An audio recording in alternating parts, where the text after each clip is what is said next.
tak málo let uplynulo od války a na tolik věcí se zapomnělo.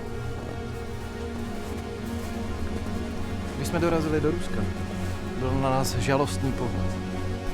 Podtrhanci bez domova, bez státu, který mezi tím zaniknul. Chcete chránit naše hranice.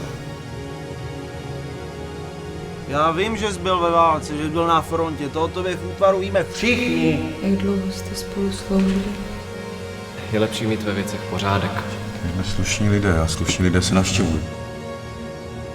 V té básni je všechno, na co myslím, když jsme tam venku.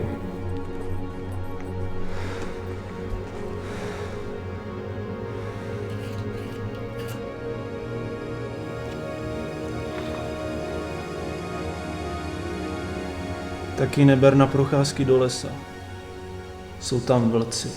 Vlci už nejsou jenom v lese.